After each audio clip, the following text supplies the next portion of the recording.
Hello and welcome back to the channel, everyone. I'd like to apologize that I haven't been able to get the videos out. About a week or so ago, I was on vacation, and then before that, I wasn't feeling good, and then I just didn't have time to get out the March tier list. But if you saw my announcement, I did post that I did actually update the list. I just never got around to making a video for it, but we're back again this month to show a little bit more updates to the tier list here. So just to kind of get right into it and start off, a few changes that did happen last month. Starting off with the Hulkbuster Relic, we'll start with those. That was bumped up to a rank B. I believe there's a combination with Hulkbuster and I think actual Hulkbuster himself, where it just can start doing some pretty insane damage. So I saw a video on it somewhere. I should have posted it somewhere, but he is bumped up to a B for the relics. If we go to everything else, Ronin was brought up for discussion a while back last month. However, even with the proof that he is a pretty decent champion, he's going to be remaining as rank B.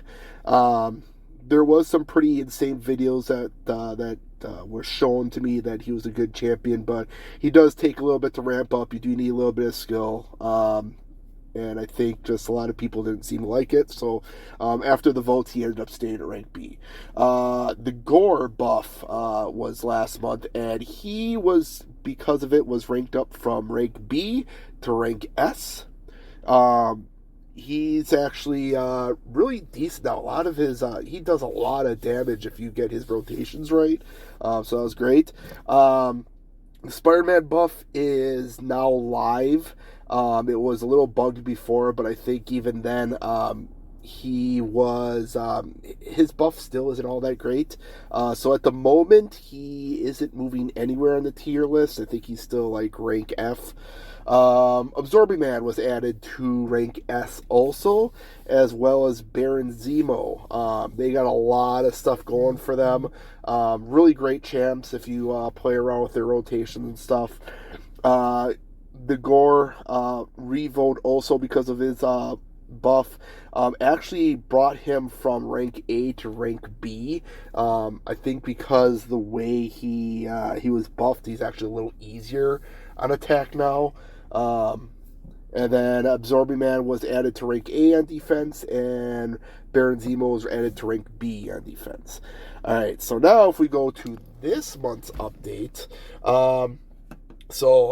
first off, on the How To and Immunities page, I did add a lot more links to some of the champions. Also added in some of the newer champions too, so they'll now be able to filter through some of the stuff at the top over here. And then let's go ahead and start off with the Scorpion. So he hasn't been buffed or anything. However, when he was first originally added to the list, I don't think a lot of people realized how useful he is with some of his utility. So it was brought up that we should probably try to re-rank him, and sure enough, I put a poll up, and he is moving from rank B to rank S. Now, I've been playing around with, I've been seeing a few videos on him, and he's actually pretty amazing. He's got some crazy damage over time debuffs and immunities with his pre-fight ability. He could select, you can start off in Poison, Shock, or Rupture.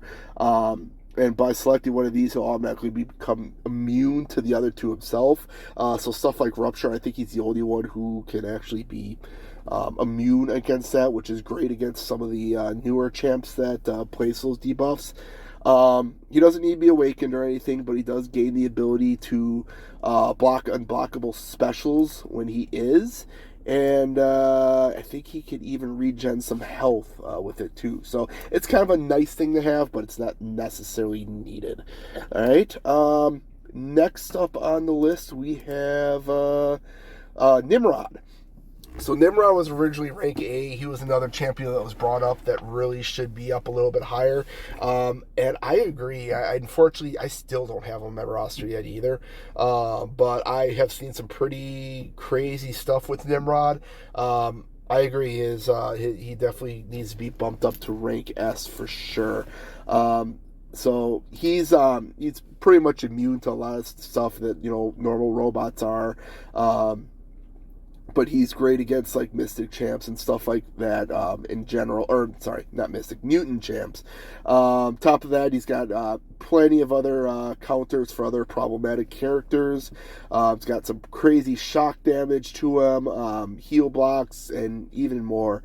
But yeah, definitely deserves that S rank spot. So he is now sitting pretty up there. Next on the list here, we have Kate Bishop. So she's one of the newer champs that were added the month before. And like I said, keep in mind we're kind of a month behind here because I don't have access to the content creator program, so I don't have access to these champions to play around with them myself, nor do a lot of other people. So it's just kind of fair to give it about a month or so to let people, get a feel for some of these champs and see how well they are. Right now, Kate Bishop was added to rank C on the offensive side here. So right now, she's got some pretty interesting parry mechanics. So when she's stunned, instead, what she'll do is she'll kind of evade the first basic attack that she gets thrown at her, and she'll counter attack with a taser arrow. If you place a heavy attack, she'll put a tracking buff on it, which will kind of counter any miss mechanics. And if the heavy attack hits them into a wall, they'll also gain the crush debuff, which is a little bit newer. Her specials need to be released at the right time, so she does require a little bit of skill to get the best damage out of her. And also with her, I was mentioning before, I didn't fully go through it, but with her parries too, she also, she doesn't parry like normal. Instead, when she's supposed to parry, she will actually just evade the attack and counter attack, which is kind of nice. It could definitely be helpful for a lot of champions. I think even like fighting stuff like Mordo, where you aren't supposed to be stunning him, you can now go in for kind of a stun and just counter attack instead, which is kind of nice. Her trick arrows can also do a lot of different damage, or different types of damage, so it just depends on what mode you actually kind of place her in there. But yeah, definitely a great champ.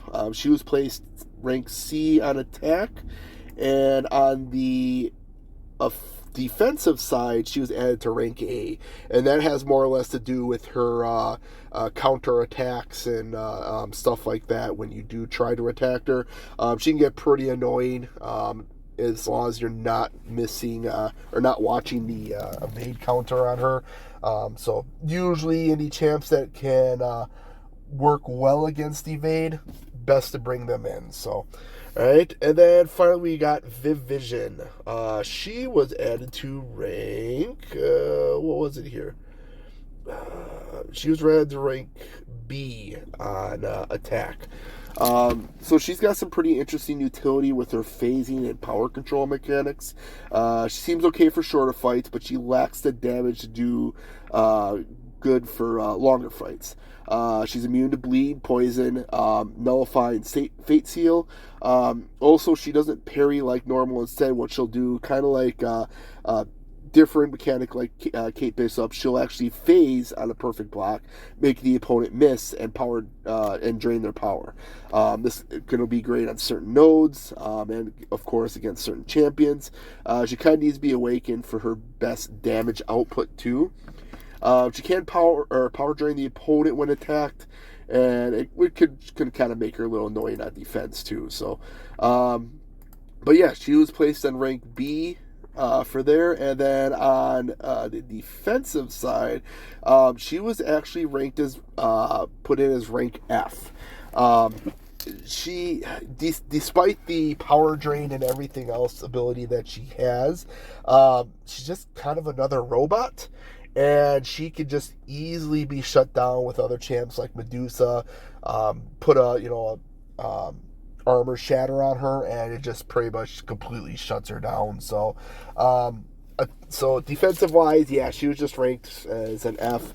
Maybe in the future she'll find a better place to go, but for right now, that was about the best place to put her. That's where everyone voted on her for right now. So, but we'll see what happens. She's a little bit of a newer champ, and we'll kind of figure out as we go along here.